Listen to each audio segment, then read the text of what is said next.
Hi guys, Emily and James here from Birmingham Fan TV, and this is a video that we didn't think we were going to ever make, or at least not for a while. The news has just broken that the board have sacked Garry Monk. We wanted to go over what we can understand from the statement and where we think the future is going to go from here, but yeah, James, do you want to kick this off for us? Yeah, obviously news broke last week that there was rifts between the club's board and Garry Monk, mainly Dom Wren and Garry Monk. Now, obviously things cooled down over the weekend. Monk said he hadn't really heard much and he'd been just planning to go for pre-season and started preps already for pre-season. But we knew that there was rifts between the board and the management because of different aspects of the way the club's being run, or philosophies, or transfer budgets, or the club themselves set themselves up for failure by not giving Monk the information he required. When he first came in, he didn't know the ins and outs of everything. They've kept him in the dark still over a lot of things, and I think that from day one that the board shot themselves in the foot. I think that this decision has been made out of lack of pride. I think it's over pride. If, in my opinion, what I can see is it's a power struggle from the board, and they have stamped their authority with Monk, who has clearly tried to play the board a little bit, which a lot of managers do, to try and get some clarity. Hasn't worked and it's backfired on him, but ultimately I think the board are attempting a power struggle. I'll read out the statement on Birmingham City's website. It reads, Birmingham City has today parted company with manager Garry Monk. The board of directors believe this is to be in the long-term interests of the club. We thank Garry for his efforts and we wish him all the best for the future. Pep Clotet has been appointed caretaker coach, and the remainder of the coaching and backroom staff, including Sean Rush, Darren Flavin, Ryan Needs and James Beattie, stay in place. Pep takes charge of the first team affairs with immediate effect. The board of directors are hopeful that over time the team can adapt a fresh and modern footballing philosophy whilst maintaining the club's core values.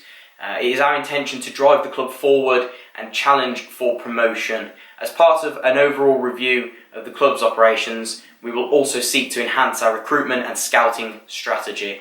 We have faced significant challenges in relation to profit and sustainability regulations, and whilst we improve our squad and to be competitive in the market, the club's owners are committed to continued investment.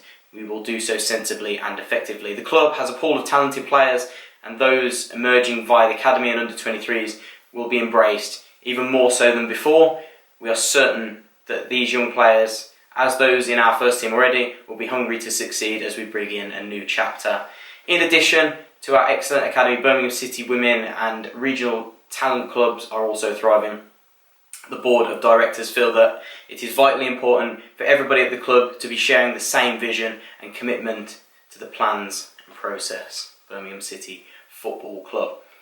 That last line, I think, is just the biggest piece of hypocrisy going. The board of directors feel that it is vitally important that everybody at the club to be sharing the same vision. What vision? Nobody wanted this. You wanted this. Nobody wanted him sacked. You wanted him sacked.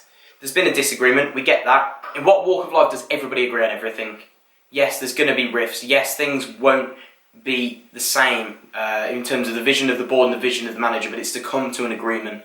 And for me, it's evident now over time that the board are stubborn, they are fools, they are in it for the power. I think Dom Wren has had this argument at board level, he's had it at management level, and I think it's now time that we need to take some action.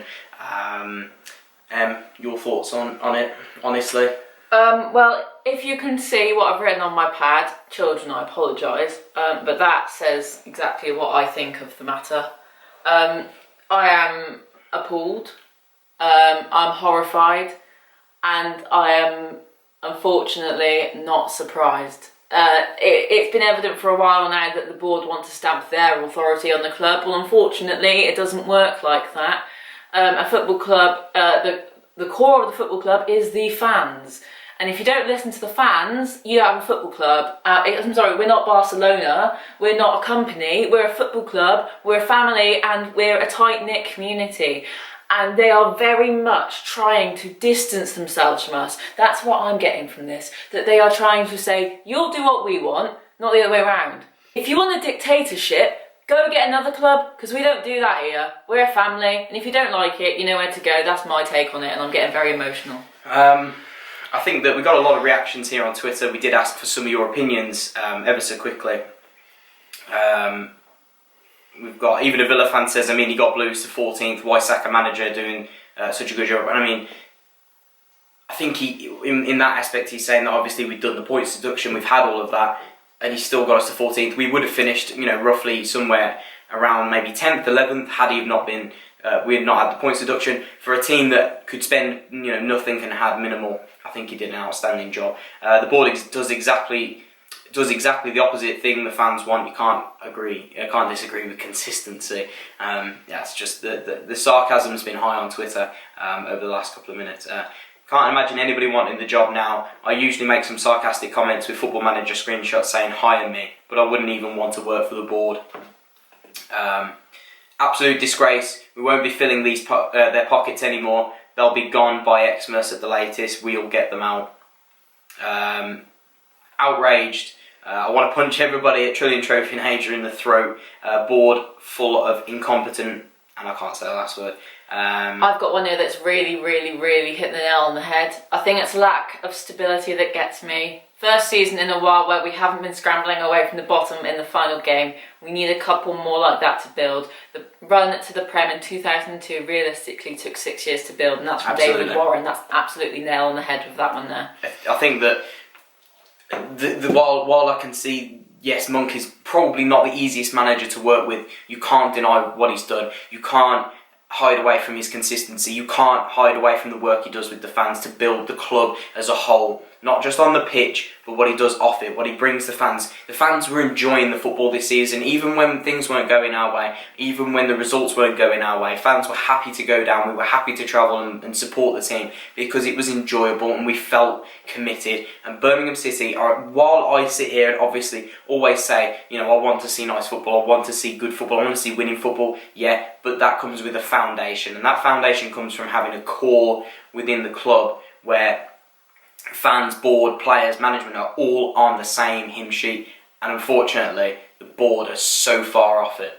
We are on it, the management are on it, the players are on it, fans are on it, the board are off it and have been since they set foot in St Andrews. And I think it's about time now that the fans look to stop and try to force the hand of the board. I know it's not easy and I know it doesn't happen all the time, but the more we start putting our foot down now, the tighter the grip gets on the board. They want to run a successful club. They want to make something back. If we strangle them financially, don't buy things from the club shop, don't buy your season ticket, don't buy shirts, you put financial strain on the board. And I think that's where they'll start to see it.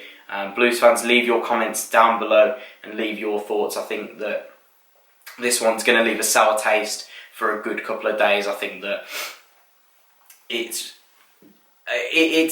disappointing, to say the least. I think that, yes, I get it, we all want to go up, we all want to be promoted, who doesn't? But what manager out there, realistically, is going to come to this club now and take that job who is good enough to get us promoted? What manager? There isn't one. There's a few names out there who are of a decent pedigree, whether they're better than Monk, possibly, but are they going to take the job? Or are they going to hold out from a couple of months and take the next available job? They will take the next available job. Chris Hughton's name being bandied around, why would he take the job? He did well in the Premier League. He'll wait for a Premier League team to come along who are struggling and he'll take them over, or a high-flying Championship team.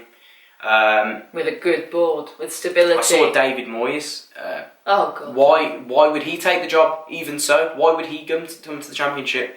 Why would any manager in their right mind take this job now? Why would Pep take the job as well after seeing what's happened? And that's it, yeah. The board, obviously the backroom staff, as said in the statement, have stayed in place. Pep takes over first team affairs at the minute. They're going to go. They'll walk. you know, they are on Garry Monk's side with this, and while there's obviously facts and details that we don't know behind the scenes, ultimately their loyalties remain with him, not with the board.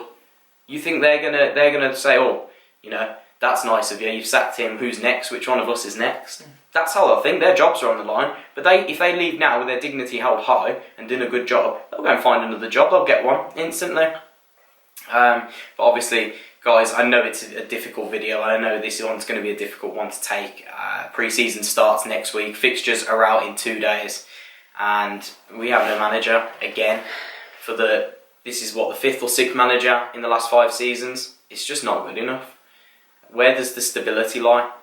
Where does it come from? Where does things change? Let me know your thoughts, everything. Let me know everything you're feeling down below. We'll talk about it in the podcast, which we will be recording tomorrow. I know you're going to want to get and watch that one. Mark, Jack, I'm going to try and get as many people on as I can with that one.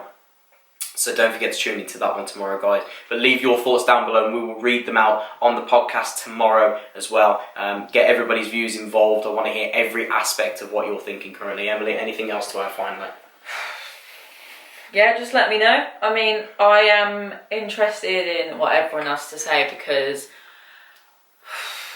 I'd love to see someone. I normally play devil's advocate, but there is no way I can put a different spin on this today. You can't spin this. I know that. You know, we weren't. I don't think that honestly we were going to go up, but we weren't. We're not going to go up anyway. So regardless of the manager you bring in, so yeah, disappointing one, guys. But thank you for joining us. Leave your thoughts down below and. Looks like we're going out to get some beers now, James. Yeah, I was going to say, I can't be sitting in here all night without any alcohol. So thanks, guys. Don't forget to subscribe and we'll see you tomorrow/Thursday for the podcast. And I know Mark's going to have some opinions on this. So see you later, guys. Keep right on.